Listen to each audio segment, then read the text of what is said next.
Hello everyone, मेरा नाम मनीष है और आप सब देख रहे हैं विंसम एजू क्लासेस। आज की इस वीडियो में हम सब सीटेट परीक्षा के लिए एक महत्वपूर्ण टॉपिक को देखने वाले हैं जिसका नाम है लर्निंग डिसेबिलिटीज़ या अधिगम अक्षमता। ठीक, लर्निंग डिसेबिलिटीज़ या अधिगम अक्षमता, इससे जो है आपके पेपर 1 एंड पेपर 2 दोनों में कुछ नहीं, अगर हम कम से कम भी मानते हैं तो 1 से 2 प्रश्न तो बनना है, इसका फिक्स रहता है। लास्ट ईयर के पेपर में आप उठा के देखेंगे तो डिसलेक्सिया से एक प्रश्न जो है बनकर आया हुआ था पेपर फर्स्ट में। तो ये समझ लीजिए कि इस टॉपिक से 1 से 2 क्वेश्चन जो है बनना फिक्स ही रहता है। बहुत ही आसान सा टॉपिक है, करीब 8-10 कुल मिला के लर्निंग डिसेबिलिटीज़ होती हैं जिनको हमें देखना है। तो चलिए शुरू करते हैं आज की इस वीडियो को। उससे पहले अगर आप नए हैं तो चैनल को सब्सक्राइब करिए और इस वीडियो को अधिक से अधिक शेयर भी करिएगा। ठीक, तो सबसे पहले हम देखते हैं कि जो लर्निंग डिसेबिलिटीज़ होता है, जो बच्चा लर्निंग डिसेबिलिटीज़ में होता है, सिम्टम्स क्या क्या होते हैं। मतलब जो लर्निंग डिसेबिलिटीज़ की क्या निशानी, जैसे कोई रोग होता है, जैसे का मैं कह दूँ जैसे अभी कोरोना चल रहा था तो उसका भी कुछ सिम्टम्स होता है। तो वैसे लर्निंग डिसेबिलिटीज़ में जो अधिगम अक्षमताओं का भी कुछ सिम्टम्स होता है जिससे हम बच्चों को देखकर पहचान सकते हैं कि स्टूडेंट में सही में कोई लर्निंग डिसेबिलिटी पाई जाती है। तो यहाँ कुछ पॉइंट्स मैंने लिखे हुए हैं जिसको देखते हैं हम। सबसे पहले जो लर्निंग डिसेबिलिटी होती है, poor memory. Poor memory, memory means आपको पता ही होगा स्मृति होता है, और पुअर मीन्स क्या हो जाएगा, खराब। जिस बच्चे की स्मृति खराब होती है, जिस बच्चे की याददाश्त खराब होती है, उसे भी हम लर्निंग डिसेबिलिटीज के अंतर्गत मानते हैं। नेक्स्ट पॉइंट है पुअर रीडिंग या पुअर राइटिंग। देखिए यहाँ बात हो रही है जैसे कि मैं एक 10 साल के बच्चे को लूँ। 10 साल का बच्चा अपने स्टैंडर्ड मतलब अपने क्लास की चीज़ों को अगर भूल जाता है तब उसे हम सब पुअर मेमोरी के अंतर्गत रखेंगे ना, उससे हाई लेवल की बात नहीं करते। उसी प्रकार 10 साल का बच्चा अगर जो लिखता है और जो पढ़ता है और जो पढ़ता है या जो कुछ भी वो लिखता है, अगर वो खराब लिखता है किसके अकॉर्डिंग, अपने स्टैंडर्ड के अकॉर्डिंग, और खराब ही नहीं अत्यंत ही ज़्यादा खराब लिखता है, तो उसे हम सब क्या मानते हैं, एक डिसेबिलिटी मानते हैं, लर्निंग डिसेबिलिटीज मानते हैं। ठीक, अगला है difficulty in understanding the alphabets. ठीक, अल्फ़ाबेट्स मीन्स जो होते हैं आपके ABCD या क ख ग इन सारी चीज़ों को समझने में जब बच्चे को डिफिकल्टी होने लगे, ठीक, कठिनाई होने लगे, तब इसे हम सब क्या कहेंगे, ये एक लर्निंग डिसेबिलिटी के सिम्टम्स के अंतर्गत आता है। पुअर कोऑर्डिनेशन, पुअर कोऑर्डिनेशन, यहाँ कोऑर्डिनेशन का मीन्स हो जाता है जैसे कि अपने मसल्स के साथ वो कोऑर्डिनेट कर नहीं कर पा रहा। जब दिमाग आपका सोचता है तब आप हाथ से लिख सकते हैं, मुंह से बोल पाते हैं। तो जब उस चिल्ड्रन के अंतर्गत वो कोऑर्डिनेशन गड़बड़ हो जाए कि उसका दिमाग सोच पहले रहा है, वो लिख काफ़ी देर बाद रहा है, या वो लिखना कुछ और चाहता है, उसका हाथ काँप रहा है, ये ढेर सारी चीज़ें जो छोटे बच्चों में देखने को मिलती हैं, वो क्या हो जाता है, वो लर्निंग डिसेबिलिटी के अंतर्गत आता है। उसके बाद है डिफ़िकल्टी इन फॉलोइंग डायरेक्शन। ठीक, डिफ़िकल्टी इन फॉलोइंग डायरेक्शन, जो भी डायरेक्शन मीन्स यहाँ हुआ, जो भी दिशा निर्देश जो है उस बालक को दिए जाएँ, जो उस बच्चे को जो भी दिशा निर्देश टीचर्स या उसके एजुकेटर्स इत्यादि द्वारा दिया जाता है, उसको जो फ़ॉलो करने में उसे क्या हो, डिफ़िकल्टी हो। ठीक, और यहाँ डायरेक्शन का अर्थ क्या हो जाता है, जैसे कुछ बच्चों को देखा जाए तो अपने से उनको लेफ्ट हैंड और राइट हैंड समझने में बहुत ज़्यादा कन्फ्यूजन हो जाता है। ईस्ट वेस्ट नॉर्थ ईस्ट में बहुत ज़्यादा कन्फ्यूजन हो जाता है। ठीक, तो जब छोटे लेवल में हो तब इसे हम डिसेबिलिटी नहीं मानते, परंतु जब वो उसको बार-बार बताने पर कि ये वाला हैंड आपका राइट है, वो वाला हैंड आपका लेफ्ट है, फिर भी उसे समझ नहीं आता, तो उसे हम सब क्या मानते हैं, उसे हम सब जो है लर्निंग डिसेबिलिटीज़ के अंतर्गत रखते हैं। ठीक, अगला जो पॉइंट है वो है प्रॉब्लम्स विथ मैथमेटिक्स। मैथमेटिक्स जो गणित होता है, गणित के प्रश्नों को हल करने में अगर उसको समस्या होती है तो वो क्या होता है, प्रॉब्लम्स होती है। मैं आपको फिर बता दूं कि अगर हम यहाँ 10 साल के बच्चे की बात कर रहे हैं तो हम 10 साल के बच्चे के स्टैंडर्ड के ही प्रॉब्लम्स को देंगे, उससे अपर प्रॉब्लम्स को नहीं देते हैं। ठीक, जैसे हम उसे बार बार 2+2=4 सिखा रहे पर वो फिर भी छोटे छोटे चीज़ों में मिस्टेक्स करता है, तो वो क्या, उसकी एक लर्निंग डिसेबिलिटी भी मानी जाती है। ठीक, अगला है difficulty in understanding the numbers और कैलकुलेशंस। ठीक, तो यार प्रॉब्लम्स विथ मैथमेटिक्स, अगला पॉइंट भी वही है कि जो उसको नंबर्स या कैलकुलेशन में जो उसे प्रॉब्लम होती है, उसे डिफिकल्टी होती है समझने में कि ये कैसे काम करता है। ठीक, जैसे मैथमेटिक्स की मैं बात करूं अगर, तो मल्टीप्लिकेशन के भी दो तीन तरीके, डिवाइड के दो तीन तरीके, ढेर सारे तरीके सबके बने होते हैं। तो अगर उस चाइल्ड को कुछ भी तरीका समझ ना आए, ठीक है, समझ में आए और वो जल्दी जल्दी क्या करे, उस चीज़ को भूल जाए, उसे जो है वो अब समझ तो जाए, वो तो पढ़ तो ले रहा है, पर जब बात किया जाए उसे तरीके से करने की, जब उसे मैथ्स के प्रॉब्लम में यूज करने की, तब वो फिर भूल जाए। तो ये सारी चीज़ें क्या होती है, लर्निंग डिसेबिलिटीज़ के अंतर्गत ही होती है। ठीक, किसी बच्चे की याददाश्त कमज़ोर होना, उसकी राइटिंग गंदी होना, उसको पढ़ने में प्रॉब्लम होना, अल्फ़ाबेट्स को समझने में डिफ़िकल्टी होना, कोऑर्डिनेशन गरीब पुअर होना, ठीक, डायरेक्शंस को फॉलो करने में डिफ़िकल्टीज होना, तथा मैथमेटिक्स में प्रॉब्लम और नंबर और कैलकुलेशन को समझने में जब प्रॉब्लम हो, तो जब आप कभी पढ़ाएं बच्चों को, जब आपको इस बच्चे के अंतर्गत इतनी समस्याओं को देखने को मिले, तो आप समझ जाइए क्या उसमें कोई ना कोई लर्निंग डिसेबिलिटी पाई जाती है, उसमें लर्निंग डिसेबिलिटीज़ के जो है सिम्टम्स जो हैं देखे जा सकते हैं। ठीक, तो चलिए हम आगे देखते हैं कि इन सातों में से कौन सा क्या होता है, तो कौन सी डिसेबिलिटी होती है और उससे हम कैसे डील कर सकते हैं। तो जो हमारा सबसे पहली बात हम कर रहे हैं यहाँ पर देखने को मिल रहा है, उसका नाम है अफाजिया। ठीक, अफेजिया। अब देखिए, अफेजिया, अब यहाँ देखिए फेज से हम इसे समझ सकते हैं। और एक चीज और, जो आपका क्वेश्चन पेपर होगा उसमें इंग्लिश हिंदी दोनों भाषा में जो है ये लर्निंग डिसेबिलिटी आता है, पर कभी कभार ऐसा देखने को मिलता है जैसे कि इंग्लिश में तो एफेजिया लिखा हुआ था, हिंदी में जो इसे ऑप्शन में ऐसे लिख दिया, एफेजिया या एफेसिया। ठीक, तो यहाँ प्रॉब्लम हो जाएगी कि अगर आपने हिंदी में याद करके गया और option number one, option number two, oh sorry, ऐसे कि ऑप्शन नंबर इंग्लिश में क्वेश्चन में ऑप्शन में एफेसिया दिया हुआ है, हिंदी में भी ऐसे लिख दिया, तो वहाँ कुछ प्रॉब्लम हो सकती है, तो इसे हम इंग्लिश में ही देखेंगे। तो अफेजिया इसे जो कहते हैं disability related to language and communication. ठीक, भाषा और संचार में जब डिसेबिलिटी आती है, भाषा या संचार में होने वाली डिसेबिलिटी को हम सब क्या कहते हैं, अफेजिया कहते हैं। देखिए आगे दिया हुआ है कि aphasia is an inability to comprehend and formulate language because of damage to specific brain regions. ठीक, देखिए ब्रेन जो होता है, ह्यूमन ब्रेन होता है, आपने पढ़ा भी होगा ह्यूमन ब्रेन के बारे में। तो जो मानव का मस्तिष्क होता है उसका सेक्टर वाइज बटा होता है। ठीक, उसका जो पार्ट होता है बटा होता है, और हर काम का एक स्पेसिफिक ब्रेन रीजन बना होता है शुरू से ही ना। तो जब भी जिस भी ब्रेन रीजन के माध्यम से जो चाइल्ड होता है वो लैंग्वेज के बारे में अंडरस्टैंड करना सीखता है, जब उसी में कोई डैमेज हो जाए, तब वो क्या, अफेजिया जो है उसमें आ सकता है। और ये क्या होता है अफेजिया, तो ये कंप्रहेंशन एंड लैंग्वेज फॉर्मुलेट में पाया जाता है। Student suffering from aphasia face difficulty in learning something orally and expressing their thoughts. ठीक, तो अफेजिया से जो स्टूडेंट जो होता है सफ़र कर रहा है, मीन्स जो इससे पीड़ित है, अर्थात जिसके अंदर अफेजिया डिसेबिलिटी पाई जाती है, तो उसको क्या क्या प्रॉब्लम्स होती है, तो वो दो चीज़ें मुश्किल था, वो किसी भी चीज़ को ओरली समझने में दिक्कत होता है, तथा अपने थॉट्स को जो है वो एक्सप्रेस नहीं कर पाता है। हमारे सबके भी दिमाग में ढेर सारी बातें चलती रहती हैं, पर जब उन्हें कहने को कहा जाए तो हम नहीं कह पाते हैं, वो अलग बात होता है। पर जब चिल्ड्रन से कोई चीज़ पूछा जाए कि ए फॉर एप्पल, उसे कहना, उसे माइंड में एप्पल आ जा रहा है, परंतु वो उसे क्या कर नहीं पा रहा है, एक्सप्रेस नहीं कर पा रहा है, तो वो क्या कहते हैं, इसे aphasia, disability related to language and communication. ठीक, आगे अगला पॉइंट है, dysphagia is also almost think there is no difference of level of disability. ठीक, डिस्फेजिया या अफेजिया दोनों जो है लगभग एक ही होते हैं। तो देखिए अब इसे याद करने का तरीका क्या होगा, हम इसके नाम में देखो तो यहाँ फैज छिपा हुआ है, PHAS, PHAS, PHAES। ठीक, फैज इससे जो है हम पैराग्राफ से समझ सकते हैं।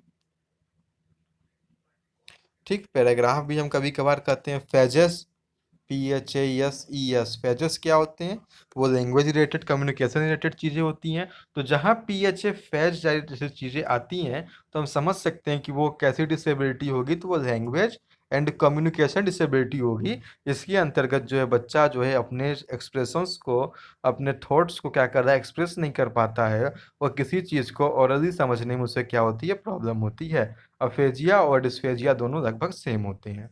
ठीक, तो ये तो डिसेबिलिटी हो गया अफेजिया डिस्फेजिया, किसके बारे में, लैंग्वेज एंड कम्युनिकेशन के बारे में। अगली हमारी है एलेक्सिया या डायलेक्सिया। ठीक, ये 2019 दिसंबर में जो है आप फर्स्ट पेपर उठा के देखेंगे तो उसमें जो है ये प्रश्न आपको हूबहू देखने को मिलेगा कि डिसलेक्सिया क्या होता है। ठीक, तो जब इसे दो नामों से जानते हैं, एलेक्सिया डायलेक्सिया दोनों कह सकते हैं। ये एक रीडिंग डिसेबिलिटी होती है। रीडिंग डिसेबिलिटी मीन्स क्या होता है? पढ़ना, पठन। ठीक, तो पठन संबंधी जो अक्षमता होता है, इसे हिंदी में हम सब पठन वेलफेयर भी कहते हैं। तो जो पठन संबंधी अक्षमता हमारे शरीर में पाई जाती है उसे हम सब डायलेक्सिया कहते हैं। देखिए यहाँ दिया, और disability in reading due to any damage in brain. मैंने आपको बताया था ब्रेन के हर स्पेसिफिक एरिया में स्पेसिफिक वर्क्स होते हैं, तो जब ब्रेन का वो हिस्सा जो रीडिंग को कोऑर्डिनेट करता है उसमें डिसेबिलिटी और उसमें डैमेज हो जाए तो ये क्या हो जाता है? डिसेबिलिटी इन रीडिंग जो है हमारे शरीर में प्रोड्यूस हो सकता है। इसे जो है हम सब विजुअल अफेजिया भी कहते हैं। विजुअल अफेजिया भी कहते हैं। Dyslexia is reading disability in which children are unable to differentiate some words. ठीक, इसमें क्या होता है? ऐसा रीडिंग डिसेबिलिटी है जिसमें स्टूडेंट कुछ वर्डों के बीच में जो है, कुछ वर्ड के बीच में डिफरेंशिएट करने में उनको प्रॉब्लम होती है, जैसे बी और डी। देखिए बी और डी, अब बहुत सारे बच्चे जो हैं बी को डी लिख देते हैं, डी को बी लिख देते हैं। न्यूक्लियर अनक्लियर, देखिए यहाँ पर यन यू शुरू में है, लास्ट में तो क्लियर ही है, और यू यानी यहाँ, तो बच्चे को देखने में क्या लगेगा दोनों जो है सेम ही है। और यम हो गए, डब्लू हो गए ना, बी और डी, न्यूक्लियर अनक्लियर, यम डब्ल्यू, इन सारे वर्ड्स में जब बच्चा जो है डिफ्रेंशिएट ना कर पाए तो उसे हम सब क्या कहते हैं? डायलेक्सिया कहते हैं। सिंपल सी बात, आपसे एग्जाम में पूछ लेगा कि कोई बच्चा जो है अंग्रेजी भाषा के बी और डी में अंतर करने में अक्षम है तो वह किस प्रकार की लर्निंग डिसेबिलिटी या अधिगम अक्षमता से पीड़ित है? तो आपका उत्तर हो जाएगा क्या? डिसलेक्सिया। डिसलेक्सिया, ठीक, इसे अलेक्सिया भी कहते हैं। तो अगर दो हमने पढ़ लिया, एक जो था कॉम्प्रहेंशन लैंग्वेज के बारे में, दूसरा क्या था? विजुअली जो है वर्ड्स के भी डिफ्रेंशिएट ना कर पाने में। थर्ड जो है उसका नाम है अप्रेक्सिया। इस बीमारी का नाम है, इस डिसेबिलिटी का नाम क्या है? अप्रेक्सिया है। इसका में इसमें क्या होता है? Disability to muscle movement causes difficulty in walk, write and many other task. ठीक, इसमें जो जैसे मसल्स की मैंने आपको बात बता रहा, कोऑर्डिनेशन से ही हम कुछ काम कर सकते हैं। अगर आपका अंगूठा बाकी चारों उंगलियों के साथ कोऑर्डिनेट नहीं कर पाएगा तो आप किसी चीज़ को पकड़ नहीं पाएंगे, आप पेन पेंसिल नहीं पकड़ पाएंगे, आप जो है लिख नहीं पाएंगे। ठीक, अगर आपका पाँव आपके एड़ी और घुटनों के साथ कोऑर्डिनेट ना करे तो आप चल नहीं पाएंगे। तो और ढेर सारी चीज़ें जो बच्चा नहीं कर पाता है उसे हम क्या कर सकते हैं? तो उस डिसेबिलिटी को कहते हैं अफ्रेक्सिया कहते हैं। ठीक, आगे देखते हैं। Apraxia is a motor disorder caused by damage to brain in which the individual has difficulty with the motor planning to perform tasks or movement। ठीक, जब ब्रेन के किसी इंडिविजुअल में, जब ब्रेन में कोई डैमेज हो जाता है तो इंडिविजुअल के यहाँ मतलब हुआ कि जिसके में हुआ है ये डैमेज, तो उसे जो है मोटर प्लानिंग, ठीक, जो सूक्ष्म गतिक कार्य होते हैं, सूक्ष्म गतिक कार्य या गतिक कार्य होते हैं, उसे करने में उसे क्या होती है? कठिनाइयाँ होती है। तो उसे कोई भी टास्क परफॉर्म करने या मूवमेंट करने में उसे प्रॉब्लम होती है। In apraxia students are unable to make coordination between different parts of body like between hand and eye to execute small motor level task. ठीक, तो जो मोटर लेवल या सूक्ष्म गतिक कार्य होते हैं उसे करने में जब समस्याएं उत्पन्न होती है तो उस डिसेबिलिटी को हम सब क्या कहते हैं? उसे हम सब एप्रेक्सिया के नाम से जानते हैं। ठीक, यहाँ देखिए एग्जाम्पल भी दिया है कि जब हाथ और आँख के बीच में कोऑर्डिनेशन ना बैठ पाए तो उससे क्या होता है? एप्रेक्सिया होती है, जिससे जो गति होता है। जब हमारे थंब, अंगूठा जो है बाकी अदर फिंगर्स के साथ क्या ना कर पाए? कोऑर्डिनेट ना कर पाए तो हमें लिखने या कोई समान चीज़ पकड़ने में प्रॉब्लम होती है। अच्छा, एक छोटी सी मैं आपको बात बता देता हूँ। जब आप कभी कार वगैरह में बैठे कहीं जाते हैं, बहुत सारे लोगों में ऐसा पाया जाता है कि उन्हें वॉमिटिंग की प्रॉब्लम होने लगती है। उसका पीछे का भी रीज़न बस यही है कि जो हमारा ईयर होता है हमारे आई के साथ कोऑर्डिनेट नहीं कर पाता है। ठीक, हम जो है आई मतलब हमारा जो आँख है वो ये नहीं समझ पाता कि हम आगे बढ़ रहे हैं पीछे बढ़ रहे हैं। आँख को लगता है कि मैं जो हूँ बैठा हुआ हूँ। तो जो गाड़ी के पीछे या जो गाड़ी के बीच में बैठते हैं उन्हें जो वॉमिटिंग की प्रॉब्लम ज़्यादा होती है। और कान क्या, ईयर तो सुन रहा है बाहर क्या क्या चीज़ें हो रही है, तो कान को पता है कि मैं आगे बढ़ रहा हूँ, पर आई जो है कन्फ्यूज होता है, दोनों के बीच जो है कोऑर्डिनेशन नहीं हो पाता है। वहीं जो व्यक्ति आगे बैठा रहता है या जो व्यक्ति खिड़की से बाहर क्षितिज की ओर देखते रहता है, उसके आई और ईयर में कोऑर्डिनेशन बरकरार रहता है। तो सेम वही अफ्रेक्सिया में भी होता है, ये बच्चों में होता है, कोऑर्डिनेशन प्रॉब्लम है ये। ठीक। आगे है डिस्ग्राफिया। डिस्ग्राफिया, यहाँ एक शब्द ध्यान दीजिएगा, ग्राफ, इससे हम इसे लर्न कर सके। Dysgraphia is a specific learning disability that affects written expression. ठीक। ग्राफ क्या होता है? राइटिंग होता है। तो डिस्ग्राफिया का मतलब क्या हुआ कि जब रिटेन एक्सप्रेशन को हम इफेक्ट हो हमारा, तो उसे हम सब क्या कहते हैं? डिस्ग्राफिया कहते हैं।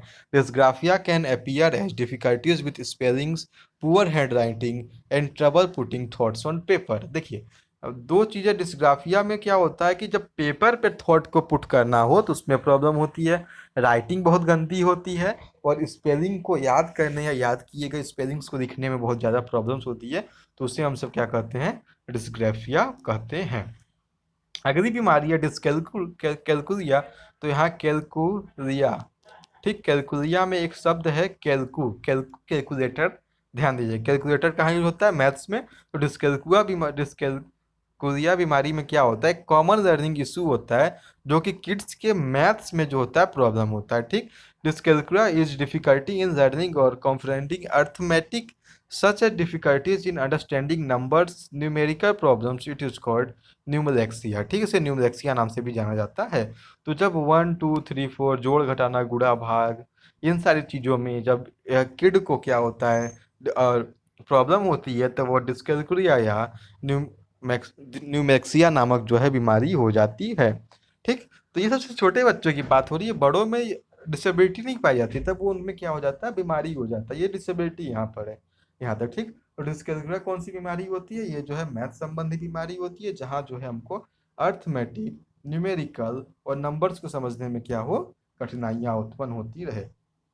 अगली बीमारी, अगली डिसेबिलिटी जो है उसका नाम है डिस्थीमिया। डिस्थाइमिया या dysthymia, now known as persistence depressive disorder PDD, is a mood disorder that is caused due to depression. देखिए, डिप्रेशन भी जो है बच्चों में बहुत अधिक मात्रा में हो सकता है, इससे उन्हें स्कूल में कम नंबर मिला, टेस्ट में फेल हो गए, एग्जाम में पास हो गए, स्कूल में टीचर द्वारा उन्हें डांट दिया गया, तो बच्चा जो है डिप्रेशन में आ जाता है। तो जब बच्चा डिप्रेशन में आता है, उसका उस बीमारी को हम सब डिस्थीमिया या डिस्थाइमिया, उस डिसऑर्डर को हम सब कहते हैं। और इसे जो है एक और नाम से जाना जाता है, जो पीडीडी या persistent depressive disorder, persistence depressive disorder, PDD. ठीक, ये डिस्थेमिया का भी एक नाम होता है। अगला बीमारी है डिस्मॉर्फिया। डिस्मॉर्फिया इसे जो है हम सब बीडीडी का भी कहते हैं। बीडीडी का फुल फॉर्म हो गया बॉडी डिस्मॉर्फिक डिसऑर्डर।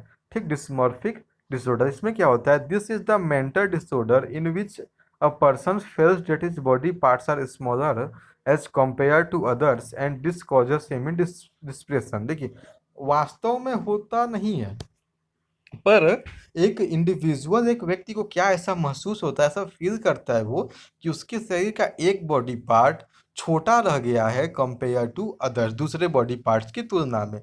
उस व्यक्ति को लगेगा कि मेरा जो एक हाथ जो है दूसरे हाथ की तुलना में छोटा रह गया है, जिसकी वजह से उसे क्या हो जाता है? डिप्रेशन। ठीक। और एक चीज और है, डिप्रेशन लीड्स टू सुसाइड। अभी आपने हाल फिलहाल में ही सुशांत सिंह राजपूत के केस को देखा ही होगा, उसमें जो है डिप्रेशन की वजह से वो सुसाइड कर देती हैं। तो जब हम डिसऑर्डर की बात करते हैं, तो सुसाइड संबंधित दो डिसऑर्डर जो है पाई जाती हैं, दो डिसेबिलिटी पाई जाती है। एक का नाम है डिस्थीमिया, डिस्थाइमिया, उसे जो है हम सब परसिस्टेंट डिप्रेसिव डिसऑर्डर या पीडीडी भी कहते हैं। और दूसरा होता है डिस्मॉर्फिया या बॉडी डिस्मॉर्फिक डिसऑर्डर, इसे बीडीडी भी कहते हैं। इन दोनों में ही जो पर्सन जो है वो एक मेंटली तनाव से गुजरता है, जो कि उसे डिप्रेशन में डाल देता है, और वो बहुत ही खतरनाक उसके लिए हो सकता है। ठीक। तो आज के इस वीडियो में इतना ही। हमने कुछ इम्पोर्टेंट लर्निंग डिसेबिलिटीज़ के बारे में पढ़ लिया है, जो कि आपके सीटेट परीक्षा में बहुत ही महत्वपूर्ण योगदान देंगे। ठीक। और आप ये वीडियो पता ही अपने अपने YouTube channel Winsome edu classes पर देख रहे हैं, तो इस वीडियो को अधिक से अधिक शेयर करें और चैनल को सब्सक्राइब करें। Thank you.